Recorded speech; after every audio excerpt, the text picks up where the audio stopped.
definitiva para hacer estas tareas? La hora definitiva. Digamos, las tareas son, se habilita hoy a las 12:01, digamos, la tarea 3. Y se puede entregar el primer intento hasta el próximo martes a las 23:59.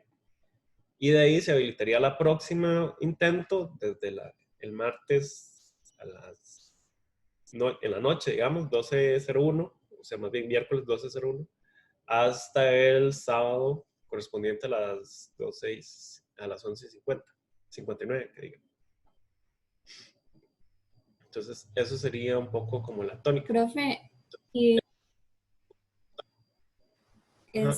profe, ¿se evalúa lo que vimos esta semana o todo lo que hemos visto en esa tarea? Se evalúa todo lo que hemos visto hasta ahora, digamos. Todo lo que tiene que ver, desde todos los conceptos hasta todo lo de incertidumbre. Y incluyendo también las pruebas Z y prueba Q. O sea, todos los contenidos hasta, digamos, hasta esta semana.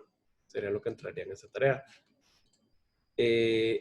La tarea, eso sí, si ustedes hacen un intento, tienen como que terminar ese intento, o sea, no tienen límite de tiempo, pero si cierran la sesión, entonces eso sería como la nota, básicamente. O si pierden la conexión, eso podría ser problemático, porque entonces, si pierde la conexión, puede que cierre la sesión y entonces como que eso ya cuenta como un intento. Entonces tienen que tratar de hacerlo de manera tal que no pierdan la sesión, digamos, mientras la están haciendo. Lo ideal, bueno, si tienen problemas con eso, nosotros podemos buscar la forma de tratar de resolverse. Si en algún momento tienen algún problema con la sesión en sí. Entonces nada más me avisan y yo hablo con Maricela a ver qué podemos hacer al respecto. Si es por ejemplo, que tienen un internet muy inestable o así. Pero no hay límite de tiempo, digamos. Ustedes pueden durar haciendo el examen, no es un examen, es como digamos un quiz. Pueden durar todo lo que quieran en realidad. No sé si tienen más dudas al respecto.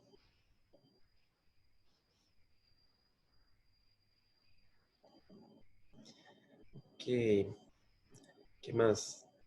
Bueno, entonces, básicamente, la otra semana tenemos la tarea 3 y vamos a ver lo que tiene que ver cálculos de concentraciones. Entonces, vamos a ver todo el tema de preparación de disoluciones, incluyendo también el tema de normalidad. Entonces, a partir de la otra semana le vamos a estar habilitando esas clases y nos vamos a enfocar en eso. Después de eso, tenemos toda una semana que va a ser de repaso de la materia de todo lo que hemos visto. Y la semana siguiente a eso sería el examen. Entonces, esa es un poco la idea. Ya ahí con eso terminaríamos el primer bloque y pasamos entonces al bloque que tiene que ver más con los temas de equilibrio y esto. Ok, entonces básicamente eso sería por ahora. En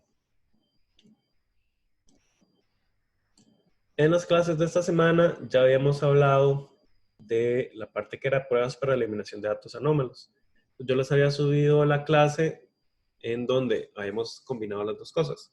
Hicimos una combinación de lo que era cálculo de incertidumbre para una medición en la vida real y ahí repasamos esto de que yo podía tomar la repetibilidad de dos formas. Si yo quería, podía tomar la repetibilidad en cada componente, ¿verdad? O podía tomar la repetibilidad como un solo componente, calculándolo como la desviación estándar de la media. Entonces, y después eso lo combino con todas las demás.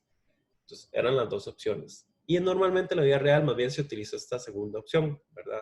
Normalmente yo colecto una serie de datos, 7 datos o así, y entonces lo que hago más bien es tratar de, más bien, combinar esa repetibilidad que yo obtengo como una desviación estándar de la media con la incertidumbre combinada de todas las demás componentes.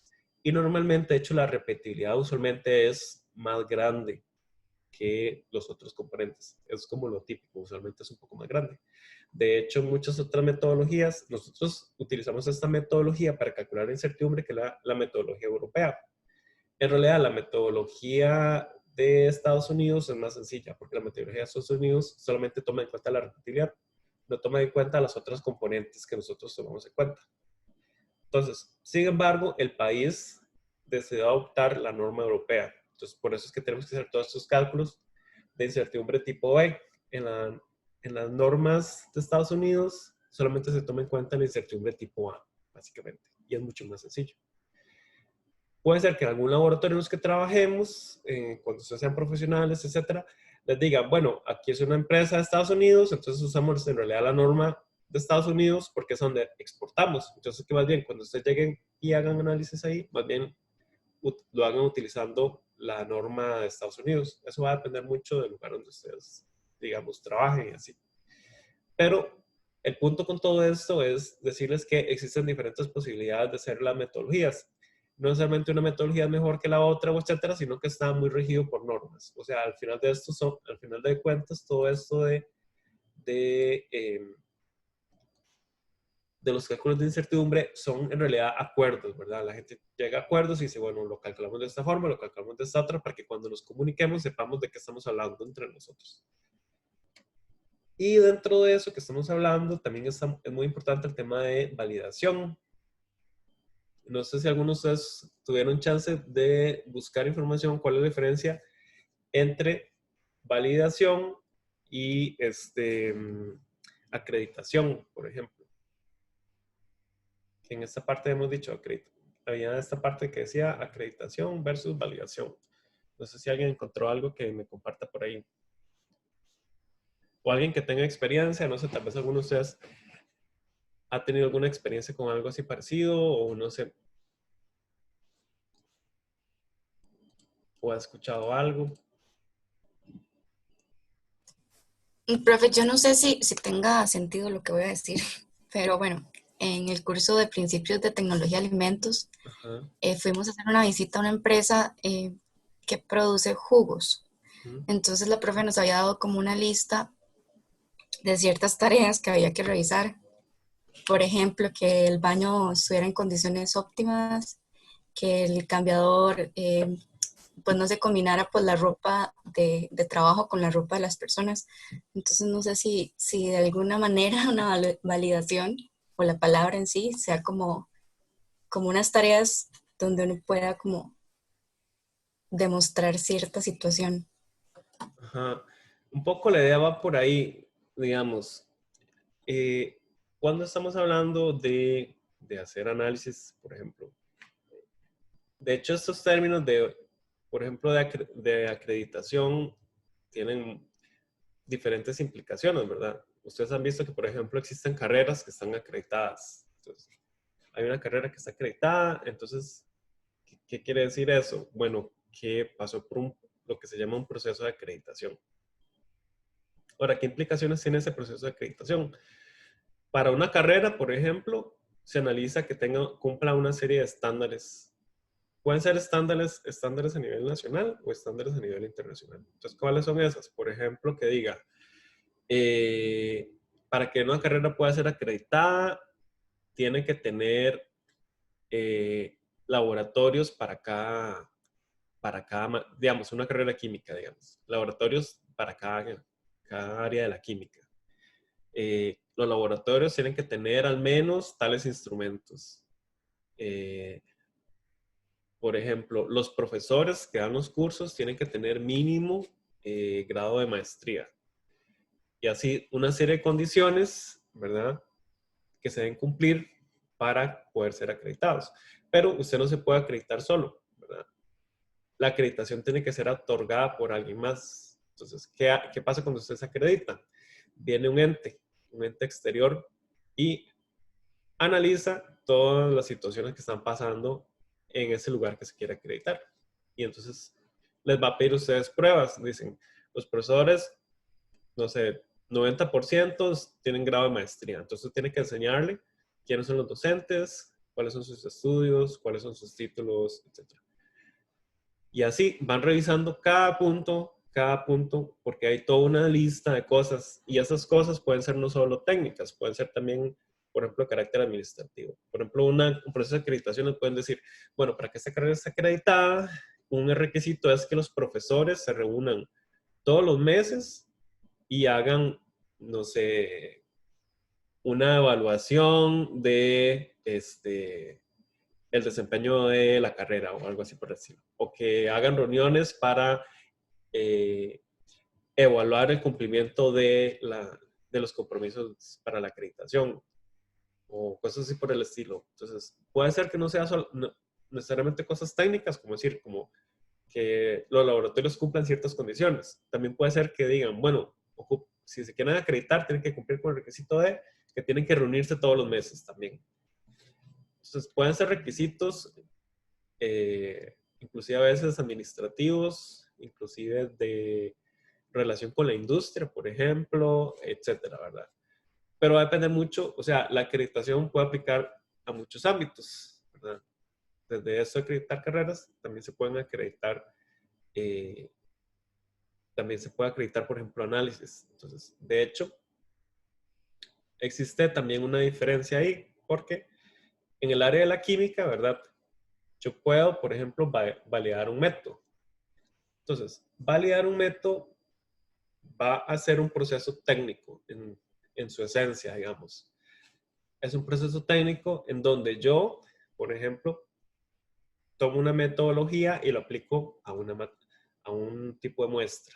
Entonces, por ejemplo, yo tengo un método que servía para analizar vitamina C en jugo de naranja, pero a mí me piden que analice vitamina C en jugo de piña. Entonces, ¿qué hago? Yo quiero adaptar el método de jugo de naranja a jugo de piña. Entonces tengo que decir, bueno, este método no se ha usado en jugo de piña. Yo tengo que corroborar que funciona bien para jugo de piña y que da valores que tengan sentido. Entonces hago toda una serie de pasos. Entonces analizo esa metodología para ese jugo de piña. Entonces aplico el método y voy probando una serie de parámetros. Entonces, ¿cuáles son los parámetros que normalmente se analizan para validar un método? Entonces, yo analizo la precisión, por ejemplo, la selectividad. Entonces, la selectividad, lo que quiero analizar es la vitamina C en el jugo de piña. Entonces, tengo que comprobar que sí me está analizando la vitamina C y que no hay nada más que me esté interfiriendo, alguna otra vitamina que haya ahí presente. La robustez del método, entonces, por ejemplo, si yo cambio la temperatura, me cambian mucho los resultados. Si cambia la humedad del ambiente, me afecta los resultados o cuestiones así por el estilo. Límite de detección, entonces, si el método me permite detectar lo que tiene ese jugo de piña, porque ¿qué pasa si tiene muy poquito y mi método no logra detectar esa cantidad que es tan poquita? Tal vez en la naranja había más vitamina C y en la piña menos, y es tan poquito que no lo detecto. Entonces, si el límite de detección no me da, entonces no puedo ni detectarlo, entonces ese método no me va a funcionar, tendría que buscar otro. La linealidad, entonces en muchos métodos, por ejemplo, tengo que hacer una recta calibración y tengo que ver si esa recta es de verdad recta. Entonces, eso es el análisis de la linealidad. El sesgo, entonces, ¿qué hago con una parte del sesgo? Lo que voy a tratar de hacer es, por ejemplo, medir un patrón. Entonces, yo consigo un patrón calibrado de vitamina C que me vende una compañía que me certifica que este es un patrón confiable, que si yo lo mido y ahí dice que es 15 ppm, de verdad son 15 ppm. Y entonces eso me permite establecer trazabilidad con otros métodos, ¿verdad? Y me permite establecer trazabilidad hacia un estándar. ¿Qué significa la trazabilidad? Entonces, la trazabilidad lo que me permite decir es que si yo utilizo ese estándar y determino la cantidad, yo puedo ir de ese estándar a un estándar primario, a otro estándar, y entonces existe una trazabilidad de dónde provino ese valor, digamos. Entonces, la trazabilidad va a ser una propiedad de un resultado de medida por la cual el resultado puede relacionarse con una referencia mediante una cadena ininterrumpida y documentada de calibraciones. Entonces, por ejemplo, yo tengo una balanza analítica y en Costa Rica para calibrar las balanzas analíticas existe un ente que las calibra, que tiene unas pesas certificadas. Entonces, si usted ocupa calibrar su balanza analítica, viene ese ente con esas pesas calibradas y calibra su balanza. Pero a su vez, esas pesas calibradas están calibradas con unas pesas a nivel internacional y a su vez esas están calibradas con respecto a la unidad del kilogramo en el Sistema Internacional de Unidades. Entonces yo puedo establecer esa trazabilidad desde el patrón inicial hasta mi muestra, ¿verdad? Eso es la trazabilidad. Y entonces, todos esos parámetros yo los tengo que analizar, ¿verdad? Y a partir de eso, yo sé si mi método yo valido mi método. Entonces, cuando yo analizo todos los parámetros y veo que todo está bien, yo digo, este método sí funciona para analizar vitamina C en jugo de piña, ¿verdad? Vean que es un procedimiento meramente técnico, ¿verdad? No hay, digamos, tantos aspectos políticos de por medio.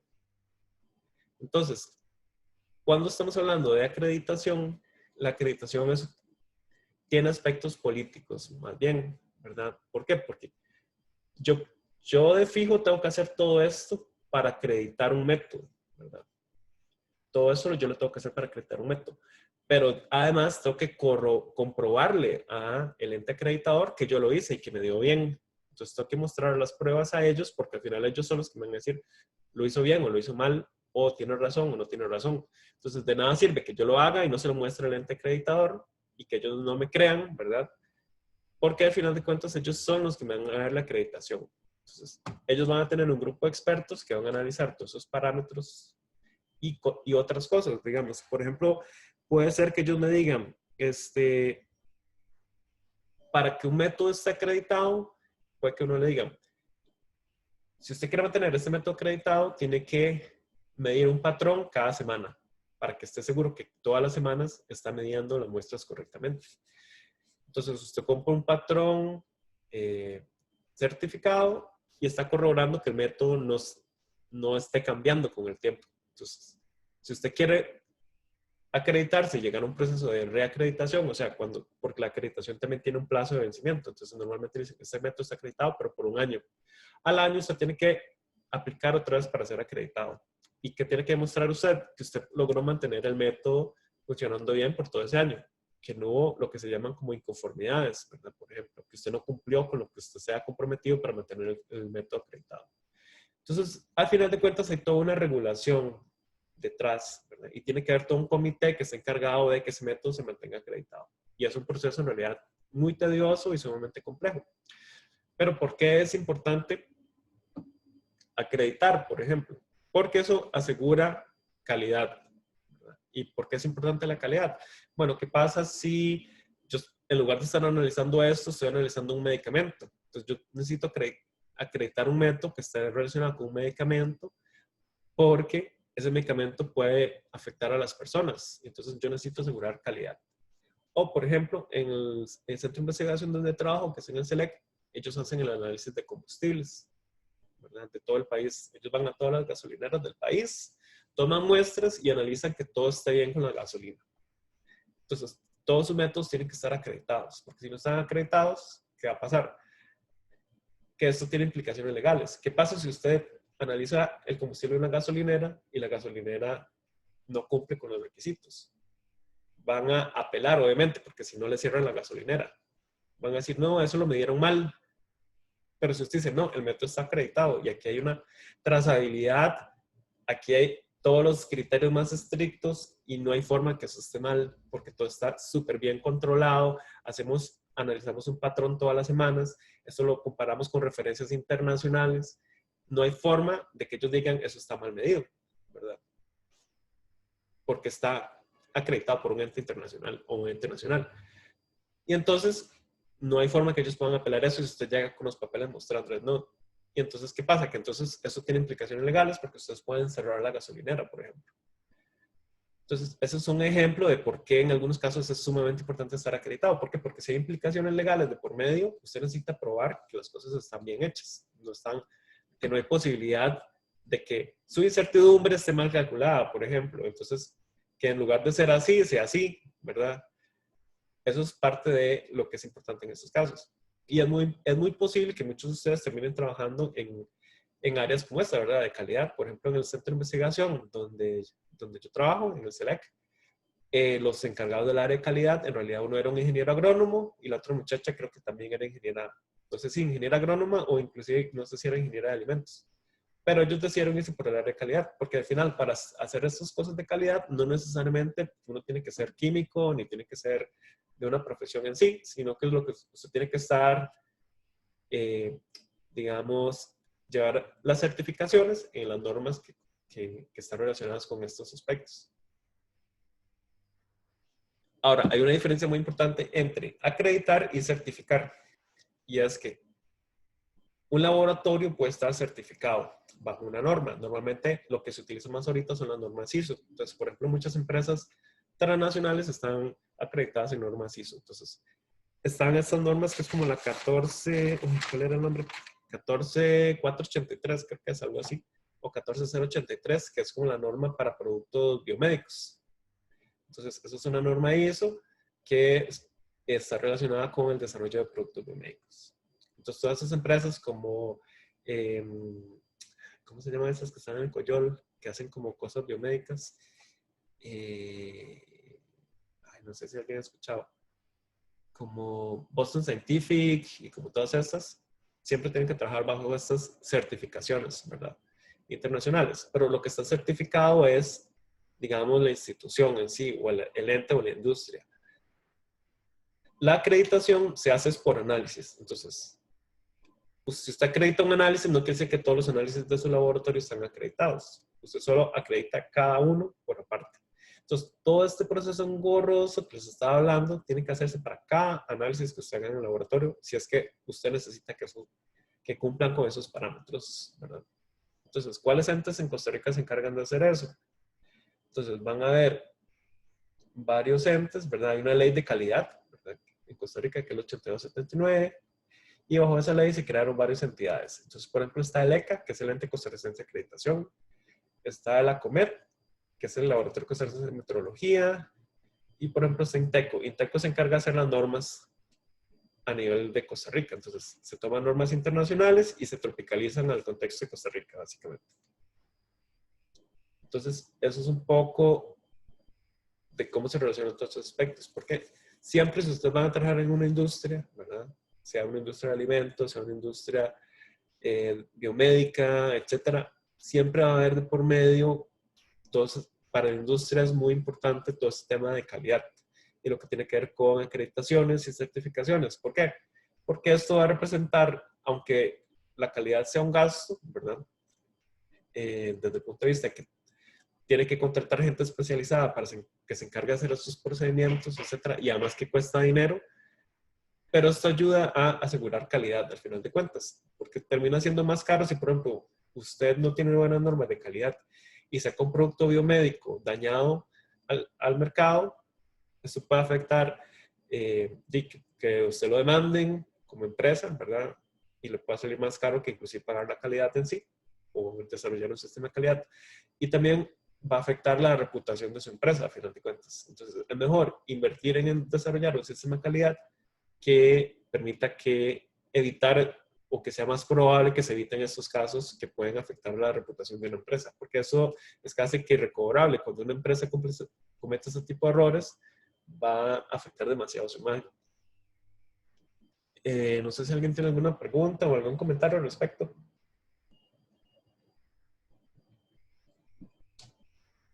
Profe, yo, Ajá. es que me da la curiosidad, ahorita dijiste como que no importaba como cuál carrera estudiara uno, pero Ajá. que tuviera como la preparación técnica de las normas. Ajá. ¿Eso cómo sería? O sea, ¿tengo que contactar a LECA, a la COMED o a INTECO para que me den la preparación o cómo es? Exactamente, digamos, si ustedes quieren trabajar en una industria biomédica, espere para buscar cuál es el nombre de la norma para no batear mucho.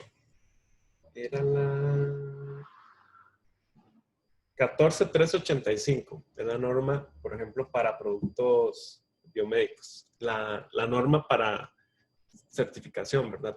La norma ISO.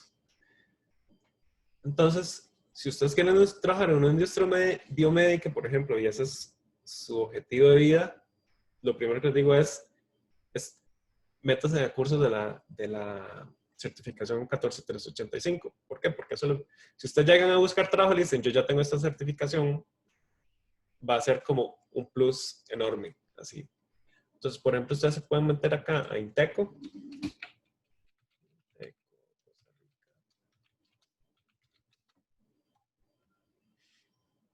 esos son tips para el empleo.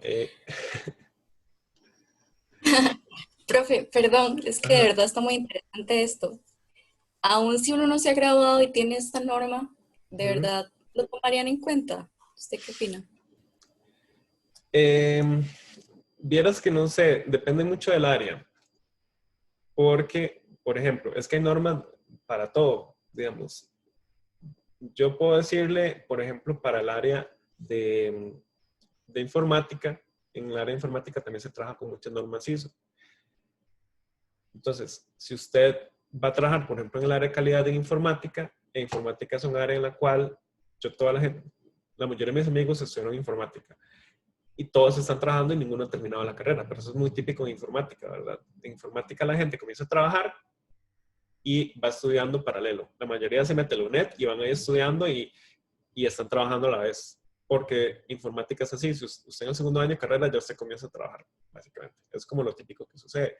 Y entonces, si usted quiere trabajar en calidad en el área de informática, entonces hay una serie de normas que usted tiene que, en las que tiene que estar certificado, ¿verdad? Porque en informática, por ejemplo, se sigue una serie, yo también estoy estudiando informática, por cierto. Entonces, estudio ahí en la UNED. Entonces, hay una serie de metodologías que se utilizan para desarrollar software y entonces usted tiene que estudiar ciertas normas de cómo se certifica la calidad del software, por ejemplo. Y entonces, en esos casos, la gente, yo sé que de seguro no ha terminado la carrera. En otras áreas puede que varíe, digamos.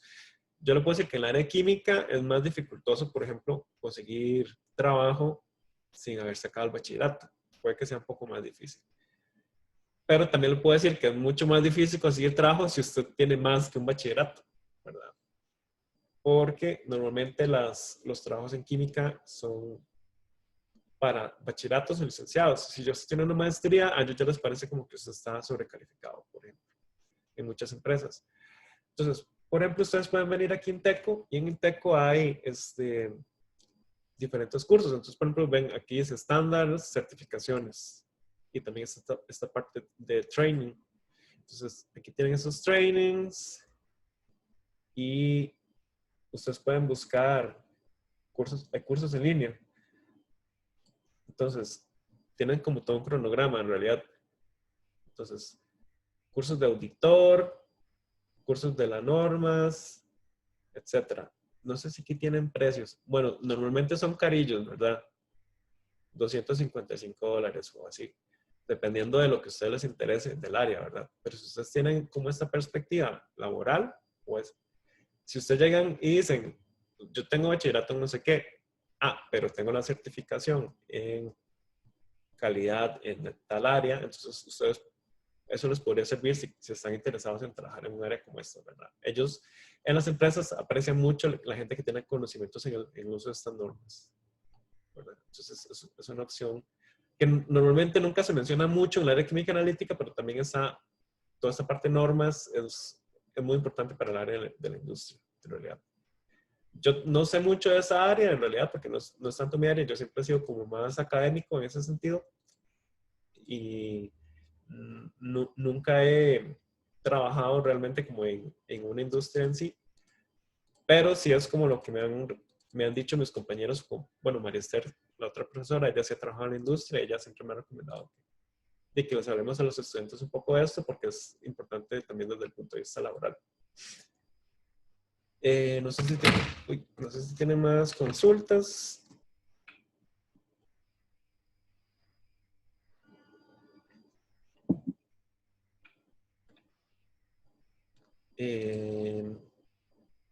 Sí.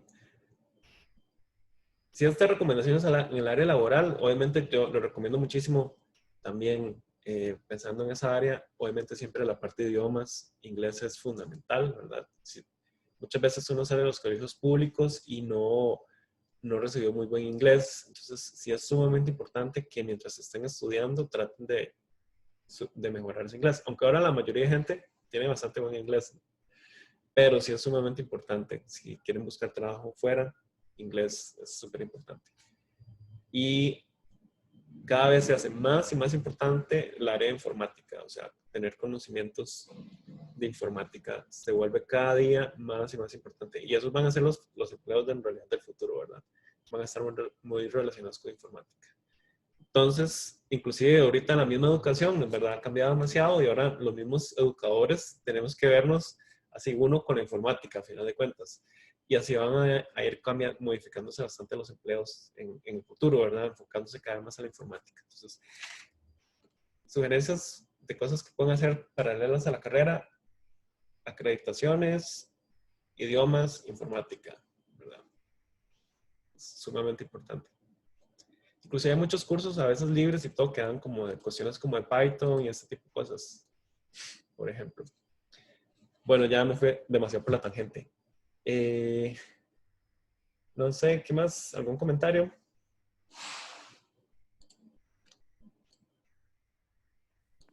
Profe, yo le había mandado aquí el correo del ejercicio, pero no sé si Ajá. lo hacemos, o sea, sí, después. Ah, no, podemos hacerlo ya, cualquier cosa. Acá lo tengo, de hecho. Era el ejercicio 17, ¿verdad? Sí, Entonces, ¿cómo era que vos que pronunciabas su nombre? ¿Como Engel o Engel o Angel? Angel, Angel. sí, sí. Ok, ok.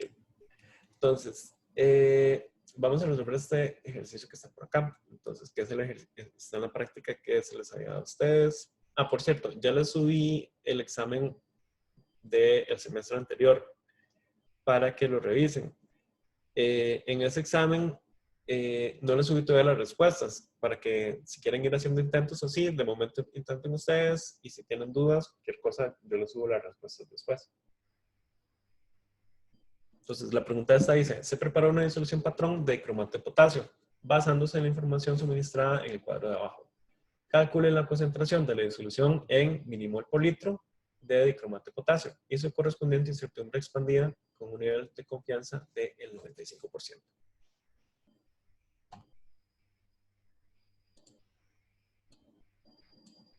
Entonces, recordemos que lo primero que tenemos que hacer entonces en estos casos es determinar cuál es el mesurando. Mesurando.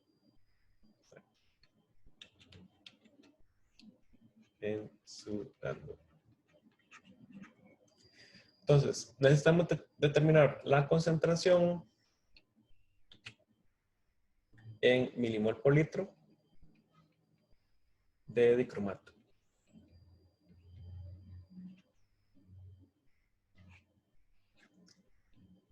Y me dan esta información que está acá abajo. Entonces, me dicen que la masa de la muestra fue 0,2051 gramos. Entonces tenemos 0,2051 gramos de CR2 de K2 CR2O7. Y eso lo tenemos que multiplicar entonces por la pureza, ¿verdad? Que sería 0,9995. Entonces ya nos quedaría la masa ahí, que es la masa real, ¿verdad? Ahora, esto tenemos que dividirlo entre la masa molar para que quede en, o pongámoslo acá mejor. Entonces hacemos 294,185. 294,185 gramos por mol de K2Cl2O7. K2Cl2O7. Entonces se me dan estos gramos con estos gramos y me quedan ya moles de K2Cl2O7. Y ahora, esto se disolvió en un volumen de 200 mililitros. Entonces, acá sería 200.0 mililitros. Pero tenemos que convertir los mililitros a litros. Entonces hacemos acá. 1 litro son 1000 mililitros. Ahora, vean que acá tenemos mol por litro, pero me estaban pidiendo que lo expresemos como milimol por litro. Entonces tenemos que convertir los moles a milimoles. Entonces yo digo, un mol son 1000 milimol. Entonces se me da mol con mol. Ya me queda milimol de dicromato por litro.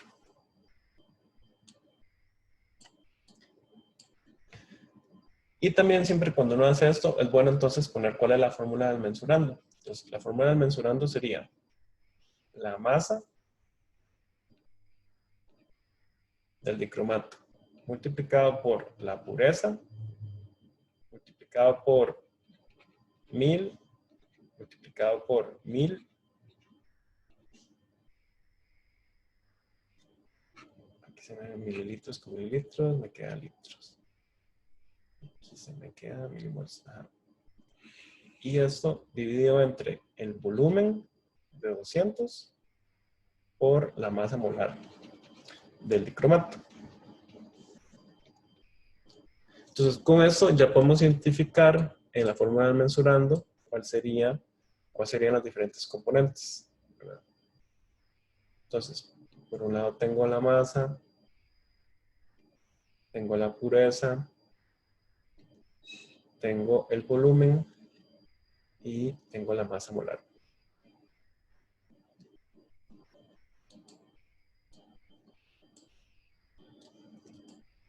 Entonces podemos tomar esto y hacemos el diagrama de pescado. Entonces tengo la concentración de dicromato.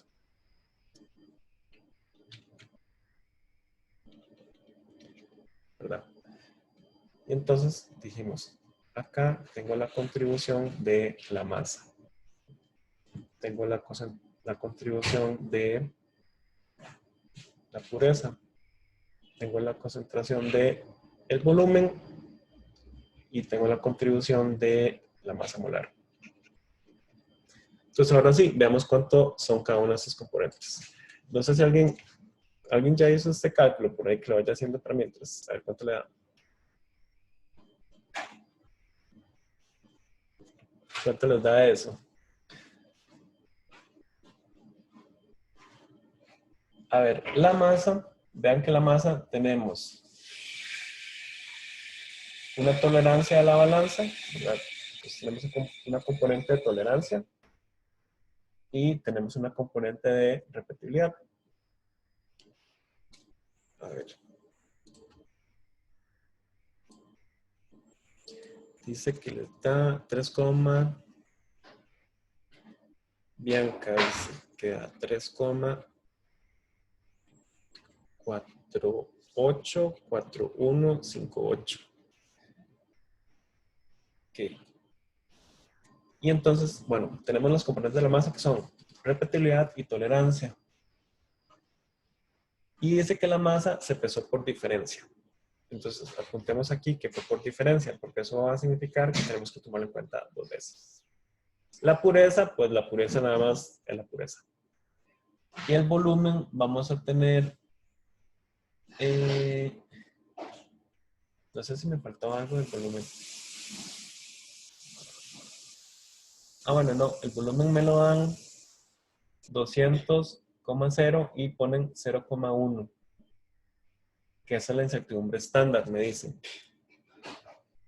Entonces, en este caso ya me dieron la incertidumbre del volumen calculada como una incertidumbre estándar.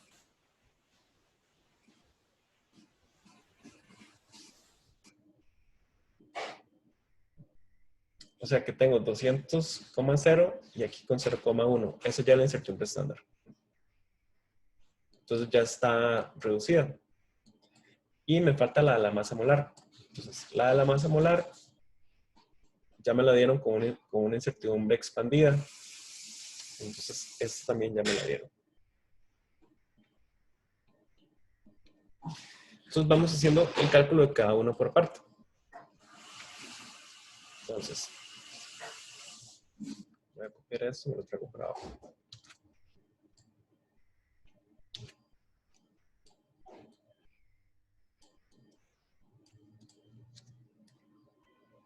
Entonces, ya voy cada vez escribiendo más grande. Tenemos la masa, que entonces va a ser la tolerancia, ¿verdad? Que sería 0,0001 dividido entre, en este caso, entre que dividido la tolerancia de la balanza. Recuerden que tengo que reducir la tolerancia a la balanza para convertirla en una desviación estándar. Raíz de 3. Entre raíz de 3, exactamente. Lo digo entre raíz de 3 porque no tengo información al respecto. Entonces, asumo una distribución rectangular. Entonces, lo digo entre raíz de 3, elevo al cuadrado, y como es por diferencia, multiplico por 2. Y ahora tengo que tomar en cuenta la repetibilidad. Entonces hago 0,0004. Lo divido entre ¿qué divido la repetibilidad?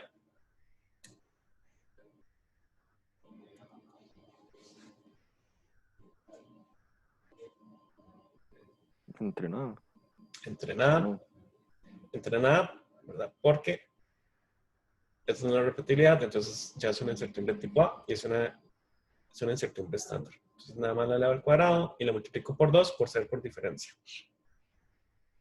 Y esto ya me daría mi incertidumbre de la masa. Ahora, tengo que calcular la incertidumbre de la pureza. Entonces, la pureza dice que tiene 99,95 más menos 0,02 y la incertidumbre está estimada con un 95% de confianza. Entonces hago 0,12. No sé, me falta un 0. Entonces, divido esto entre 100, ¿verdad? Y ahora lo divido entre, como está un 95% de confianza, entre 1,96. Eso ya me daría la incertidumbre de la pureza.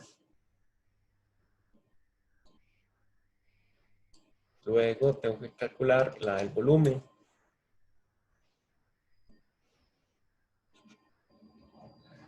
La del volumen me dijeron que el 0,1 ya es la incertidumbre estándar. Entonces, como ya es la incertidumbre estándar, en principio debería dejarlo así.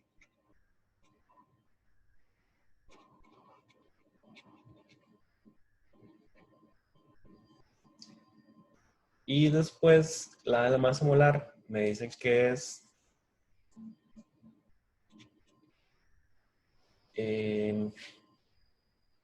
con K igual 2. Entonces quiere decir que es 0,003 y lo divido entre 2.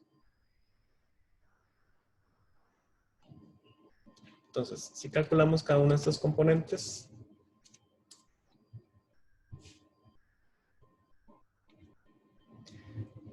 no sé si ya les dio chance de hacer la primera.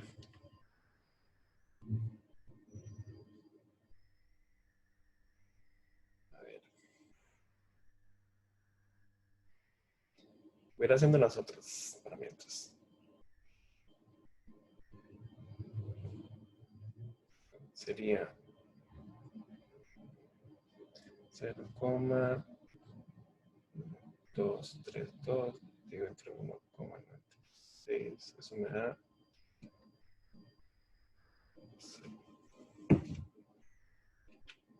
Esto me daría 0,1231.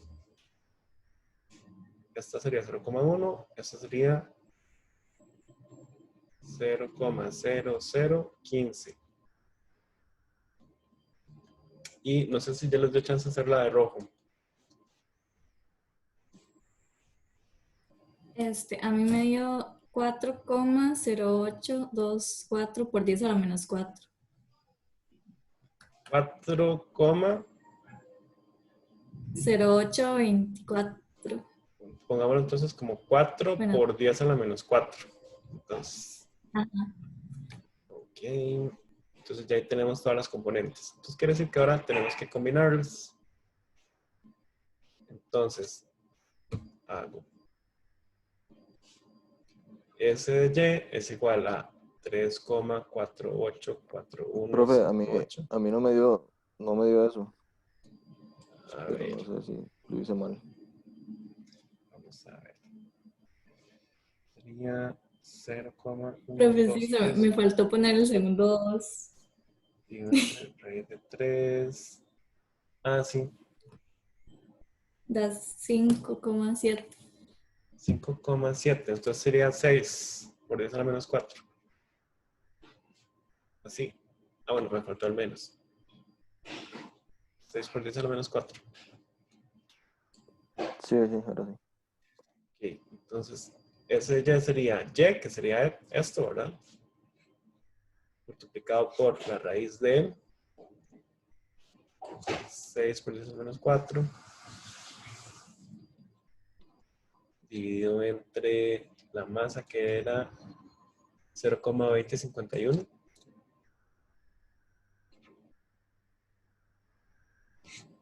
Al cuadrado más la pureza que era 0,9995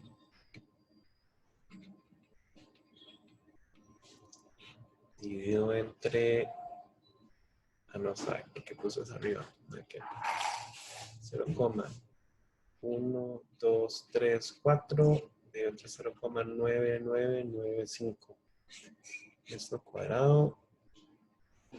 Después estaba el volumen, que sería 0,1 entre 200.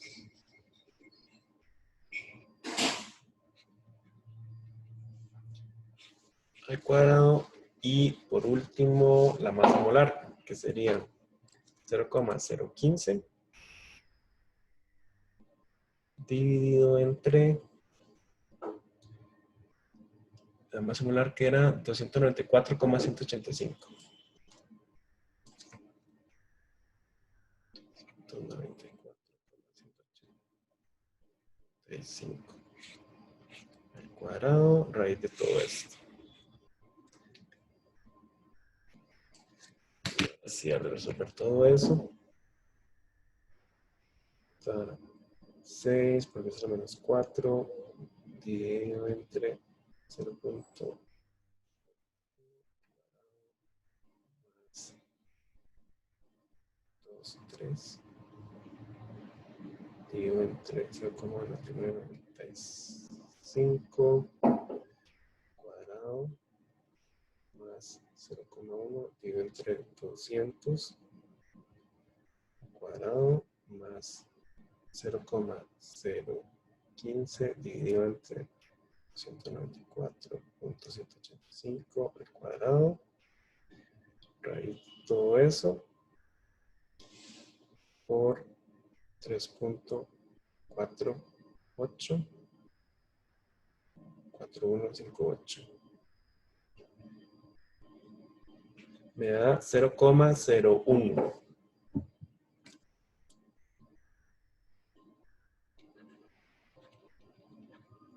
No sé si les dio así.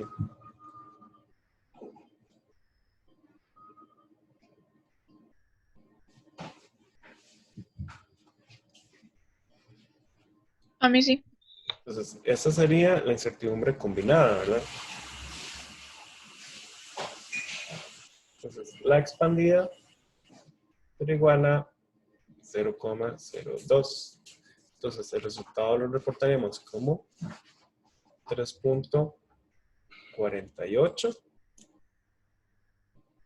3.48 más menos 0,02 milimol por litro.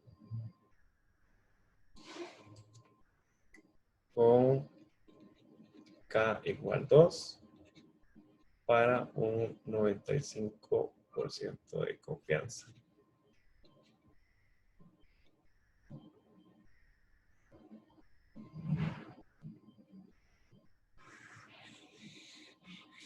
Aquí vienen las respuestas, a ver si me entiendo bien. 17. 3.48 más menos 0,02. Ajá, sí, eso va. Entonces, esa sería básicamente la respuesta.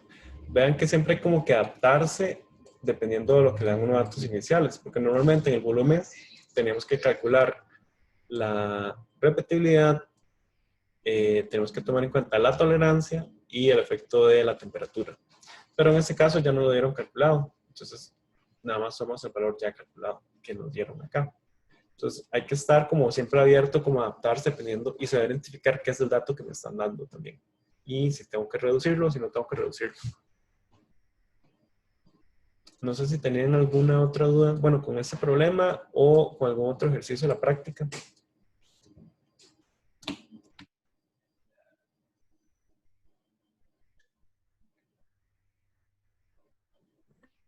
Profe, a mí no me queda del todo claro el concepto de matriz.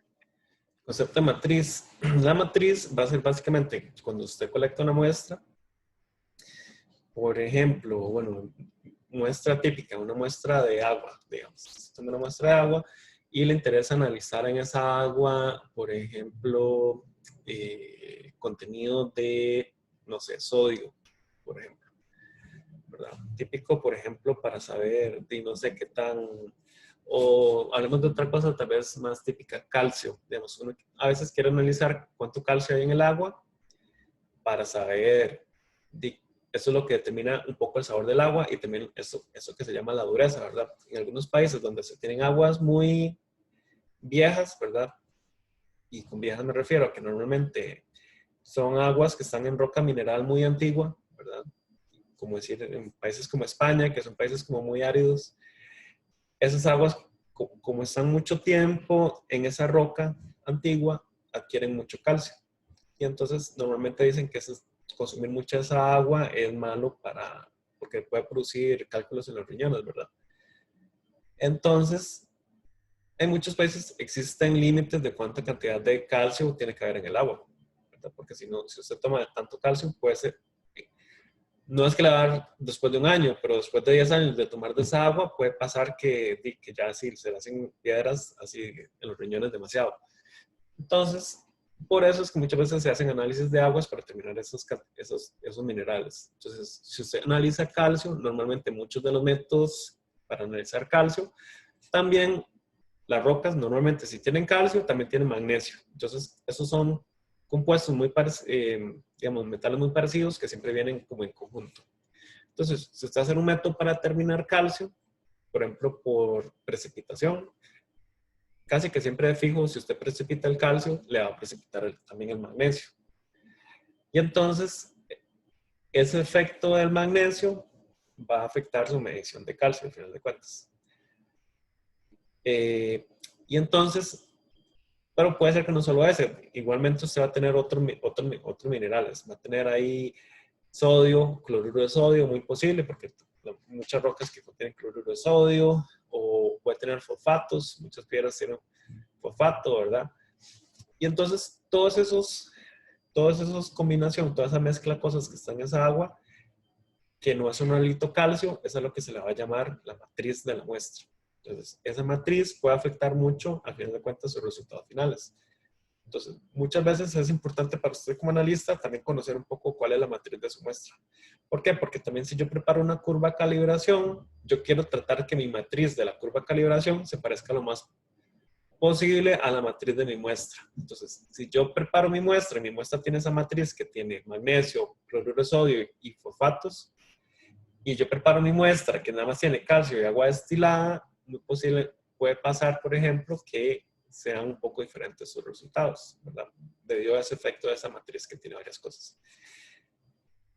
En algún tipo de análisis eso va a ser más crítico que en otros, ¿verdad? Dependiendo de la técnica que usted utilice.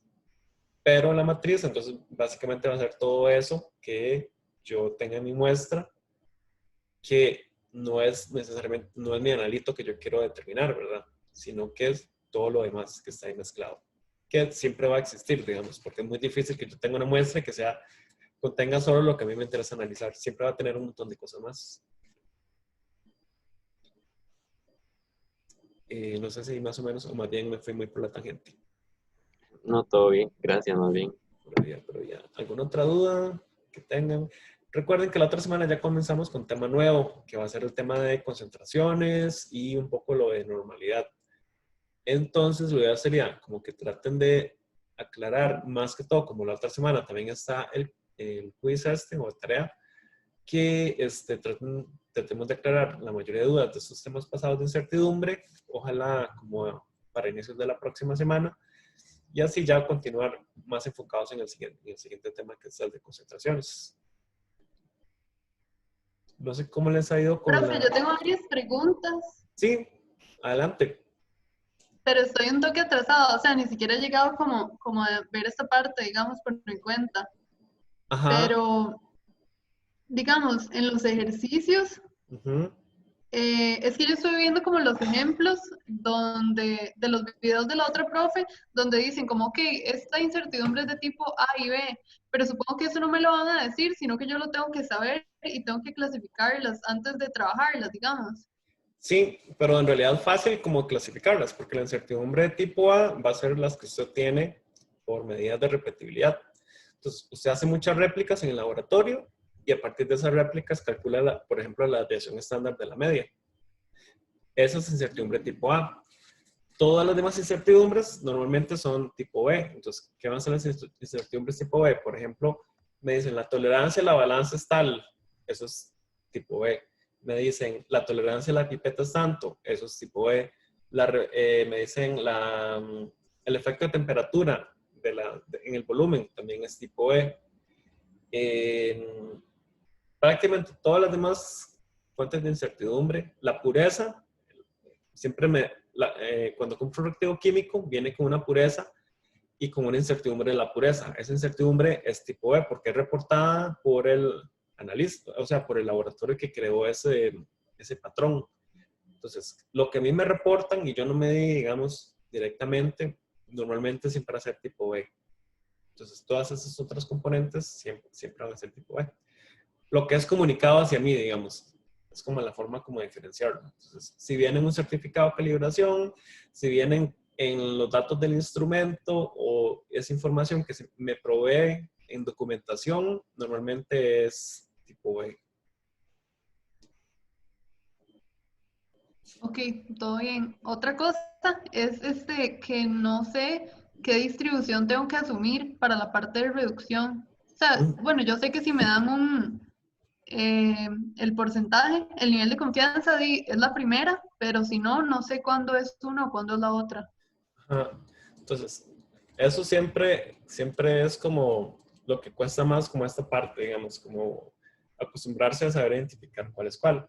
Entonces, básicamente, yo voy a tener las siguientes, ¿verdad? Puede ser que yo tenga una curva gaussiana, que mis datos se distribuyan como una curva gaussiana. Eso es lo que se llama una distribución normal, ¿verdad?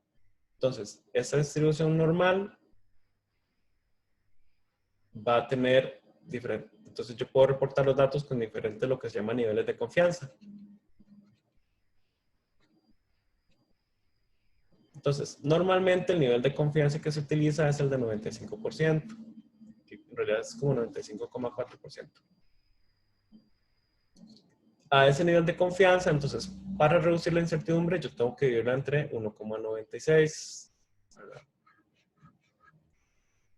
Ese 1,96 es el mismo que utilizamos cuando hacemos el factor de cobertura K igual 2. Lo que pasa es que cuando calculamos la incertidumbre expandida, en realidad lo que se hace es un redondeo, al final de cuentas, de 1,96 a 2.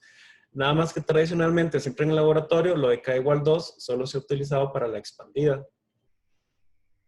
Y en los otros casos se utiliza el 1,96 para todo lo demás, digamos. Bueno, en realidad el valor per se en sí es en realidad 1,96, el valor correcto. Entonces, eso es cuando los datos me dicen que siguen una distribución normal, ¿verdad? O cuando me dicen que es un 95% de confianza. ¿Verdad? Entonces, quiere decir que los datos siguen una distribución normal. Ahora, puedo tener el caso donde sigue una distribución. Entonces, imaginemos que tengo los datos. Bueno, obviamente, si tengo los datos así, mi medida tendencia central aquí va a estar en el centro de estos datos, ¿verdad? De la curva gaussiana. Puede pasar que yo tenga mis datos acá y que mi medida tendencia central, pero que mis datos tengan una distribución rectangular, como se muestra acá. ¿Qué quiere decir una distribución de tipo rectangular? que todos mis datos en realidad tienen la misma probabilidad de existir, ¿verdad? Estoy asumiendo que los datos que están acá, como los de acá, como los de acá, como los de acá, todos tienen la misma probabilidad de existir. Este tipo de distribución normalmente se utiliza cuando uno no tiene mucha información sobre los datos. Entonces, cuando esto sucede, lo que hago es dividir entre raíz de 3. Y normalmente se utiliza cuando no tengo información o me dicen, no tengo información, o sea, me dicen, por ejemplo, si estoy calculando el efecto de la temperatura, ¿verdad? Normalmente yo lo que hago es 2,1 por 10 a la menos 4, que es el coeficiente de expansión térmica, lo multiplico por el delta de temperatura y lo multiplico por el volumen. Pero eso siempre hay que reducirlo, dividirlo entre algo. Entonces, si no me dan información, entonces yo lo que hago es que divido esto entre raíz de 3. Por ejemplo, para el efecto de temperatura. Entonces, normalmente yo lo uso si no me dan ninguna información o si me dicen explícitamente que es una distribución rectangular. Ese es como el segundo caso. Luego tengo el tercer caso, que es cuando mis datos siguen una distribución triangular. Entonces, puede ser que mis datos, ¿verdad? Esta es mi medida de tendencia central. Puede ser que mis datos sigan una distribución como un triángulo.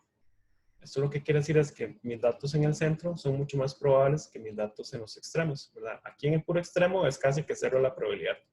Y en el centro es mucho más probable que estén mis datos. Eso normalmente se cumple, por ejemplo, para la tolerancia de los equipos volumétricos.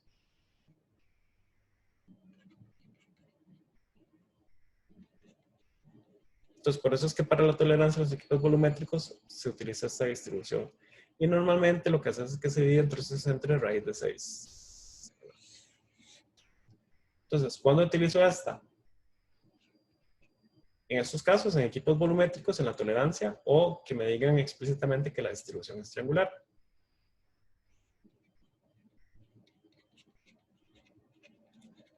Entonces, esa es como la guía inicial, digamos, a los tipos de distribución y cómo escogerlos. Entonces, básicamente esos son los tres casos fundamentales. ¿Cuándo los utilizo? Eso jamás tengo que utilizarlo, digamos, para una repetibilidad, porque las repetibilidades ya son incertidumbres estándar. Entonces, ¿por qué es que hago yo todo esto? Porque los datos que a mí me comunican usualmente no son incertidumbres estándar. Entonces, al hacer este proceso de reducción, entonces, al reducir, ¿verdad? Todo esto se aplica a incertidumbre tipo E. Y al reducir, me permite convertirlas a desviaciones estándar.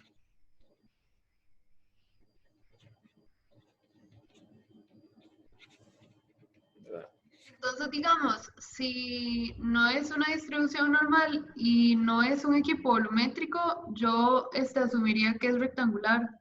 Exactamente, exactamente. Así puramente. No sé si tenías alguna otra pregunta. Sí. Adelante. Esto es súper confuso. Es que no entiendo si el informe de los resultados, digamos, ya al final, se hace respecto a los decimales de la incertidumbre o si es al revés, digamos, si más bien según el resultado, o sea, según la cantidad de cifras significativas del resultado, es que van los números de la incertidumbre, o sea, no entiendo. Ajá, digamos, no, usted calcula primero mensurando y le deja todos los decimales posibles. Eso fue lo que hicimos acá. Después usted calcula la incertidumbre combinada. Obtiene todas las incertidumbres como incertidumbre estándar, ¿verdad? Que fue lo que hicimos acá. Y una vez que tiene esas, las combina utilizando la fórmula de combinación, ¿verdad? Entonces, S de Y es igual a Y multiplicado por la raíz de esos componentes. Entonces, cuando calculamos eso, nos da que S de Y es igual a 0,01. Todo eso sería entonces la incertidumbre combinada, ¿verdad? Ahora, de aquí yo calculo la incertidumbre expandida. Recuerden que la incertidumbre combinada y expandida lo representamos con una cifra significativa, ¿verdad? Entonces, por eso lo dejé aquí solo con una cifra y una cifra. Ahora, ¿qué hacemos para reportar el resultado final? Esto acá, esa incertidumbre expandida, tiene 2 decimales. Mi resultado yo lo había dejado con un montón de decimales, ¿verdad? Era 3,48, 41, 58. Pero la incertidumbre, ¿qué significa la incertidumbre al final de cuentas? Mi incertidumbre significa que mi primer dígito incierto va a ser el 2. Lo que está después del 2 no lo conozco, ¿verdad? El 2 apenas lo conozco. Lo que está después del 2 ni sé qué es, ¿verdad? Porque está más allá de mi incertidumbre. Entonces no tiene sentido que yo reporte los números que estén más allá del segundo decimal, porque yo no los conozco. Mi primer dígito incierto es el 2. Entonces, por eso es que yo reporto mis datos, entonces tengo que recortarlos hasta este segundo decimal, porque mi incertidumbre me está diciendo que es 0,02, o sea, hasta acá. Entonces, mi incertidumbre es la que me va a limitar cuántos decimales tengo que expresar en mi, o a dónde tengo que recortar, en qué casilla, unidades, decenas, centenas, o lo que sea, tengo que recortar mis datos. Entonces, en este caso me está diciendo que es en el segundo decimal. Todos estos datos, a pesar de que yo los calculé, no son ciertos. Estos no los conozco. Entonces, lo máximo que puedo llegar es hasta este 8. Eso es lo que me dice mi incertidumbre. Entonces, por eso más bien yo uso la incertidumbre para determinar hasta dónde corto mi mensurando. Y entonces, por eso reporto los datos así. 3,48 más menos 0,02 milimol por litro. ¿Verdad? Eso es lo que determina entonces cuántos decimales utilizo en mi mensurando. Y entonces, ¿qué pasa con las cifras significativas que se supone que debe tener cada resultado según la operación? Es que hay dos metodologías. Hay dos metodologías para calcular las cifras. Yo puedo utilizar, ¿verdad? Yo puedo utilizar cifras significativas o puedo utilizar las incertidumbres. Pero entonces, digamos, si usted lo hace con incertidumbres, las cifras significativas no se toman en cuenta. No, se sigue la fórmula esta que es las reglas que están dictadas por estas fórmulas para recortar los decimales. No se toman en cuenta las cifras significativas en ese caso. Pero normalmente estos dos casi siempre dan casi que igual. Dan casi igual. Pero si yo uso un método, no uso el otro. O sea, si yo uso el método de cifras significativas, no uso el método de incertidumbres y viceversa, ¿verdad? Aquí, como estamos calculando la incertidumbre de la medición, utilizamos el método de incertidumbres, que sigue este protocolo, digamos. Este es el protocolo que tenemos que seguir. Entonces, acá no se recorta. Si usamos el método de cifras, tendremos que tomar en cuenta cuántas cifras hay en todas estas expresiones y recortarlo según ese número de cifras. Cuando es con incertidumbres, no hacemos así. Dejamos todas y lo recortamos según lo que nos dice la incertidumbre. Entonces, en realidad son dos metodologías separadas, digamos. Si usted no tiene incertidumbres reportadas, por ejemplo, utiliza cifras significativas.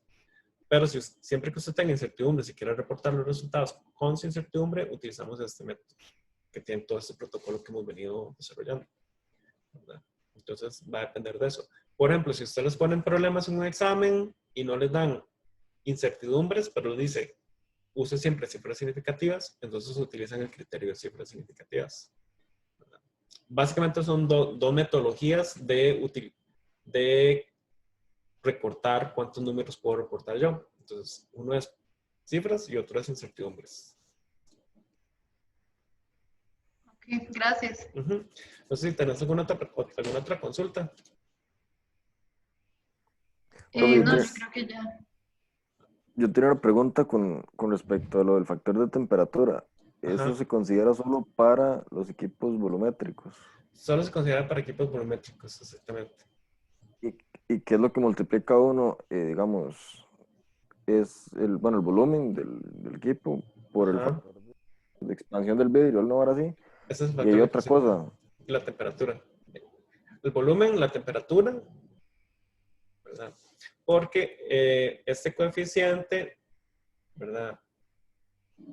Normalmente el coeficiente es como 2,1 por 10 a la menos 4. 2,1 por 10 a la menos 4. Entonces, y las unidades son 1 entre grados centígrados. Sí, básicamente 1 entre grados centígrados. Entonces, cuando usted lo multiplica por ejemplo, 3 grados centígrados y por el volumen, que son, qué sé yo, 100 mililitros o whatever, y lo divide entre raíz de 3, entonces grados centígrados se me da con grados centígrados, y entonces las unidades que me quedan son mililitros. Son unidades de volumen, al final de cuentas. Porque la incertidumbre está en términos de mililitros, tiene que estar en las mismas unidades que está el volumen. Entonces, yo multiplico el coeficiente de expansión por el cambio de temperatura y lo multiplico por el volumen y lo divido entre lo que me permite normalizar, en este caso. Normalizarlo o reducirlo hasta que sea una incertidumbre estándar. O una desviación estándar. Digamos, el cambio de temperatura es a los grados que se esté dando la vara. Muchas veces les dicen que el delta T es, por ejemplo, más o menos 4 grados centígrados. Entonces, quiere decir que tengo que utilizar 4 grados centígrados. Algunas veces les dicen... Yo veo la pantalla congelada, no sé si soy solo yo. Ah, okay. No sé si está escribiendo. Sí, está escribiendo. O sea, que no se dice nada de lo que dijo. No. Ok, ahora. ¿Se ve? No, pero es que no sé si soy solo yo. O sea, no sé si alguien diga ahí. Profe, yo sí estoy viendo lo que está haciendo. Entonces fue que se me crasheó la compu, seguro. Seguro. Entonces, básicamente, usted puede que le digan que son más o menos, un delta T más o menos 4 grados centígrados. O en algunas ocasiones le dicen, por ejemplo, el equipo volumétrico está calibrado a 20 grados centígrados, pero las mediciones se hicieron a 25. Entonces, quiere decir que la diferencia de temperatura serían 5 grados. Esas son como las opciones. Se lo pueden dar como un delta T o pueden decir a qué temperatura estuvo calibrado el equipo y a qué temperatura se midió. Esa es otra opción. Ya, listo, gracias. ¿Alguna otra duda?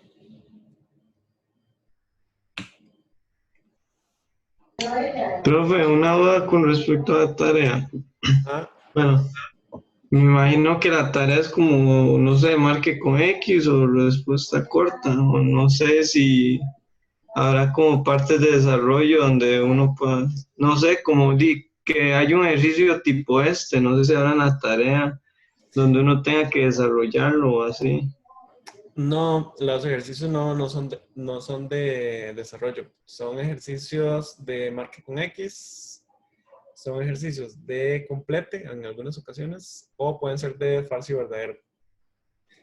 Y son solamente 10 preguntas, lo que les sale usualmente. Ok, perfecto. Sí, porque yo estaba pensando que no se sabe una pregunta así. Ajá, sí, y con mucho. valor que uno vaya y ya está todo malo. Y ahí se perdía bastante. No, normalmente son preguntas que están contempladas para que puedan ser respondidas en un tiempo no muy largo. Es usualmente un poco la idea. No sé si tienen más preguntas. Gracias, profe. Gusto. ¿Dudas?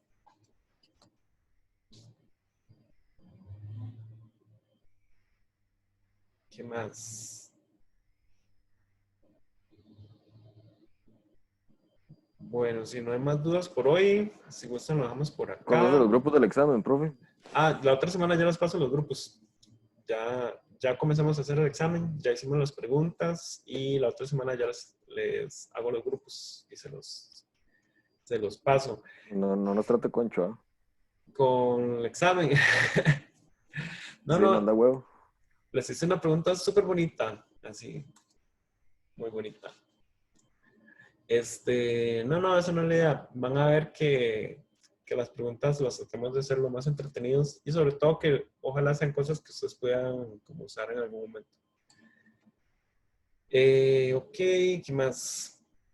Creo que eso sería básicamente de momento. Entonces, y vayan a partir de este fin de semana ahí haciendo la tarea, ¿verdad? Y cualquier cosa, muy probablemente el lunes van a tener varias el lunes. El próximo martes vamos a tener bastantes dudas, entonces ahí nos dedicamos a trabajar, digamos, como fuertemente las dudas que tengan.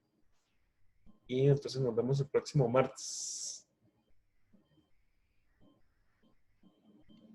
Gracias. Bueno, Gracias. hasta luego. Chao.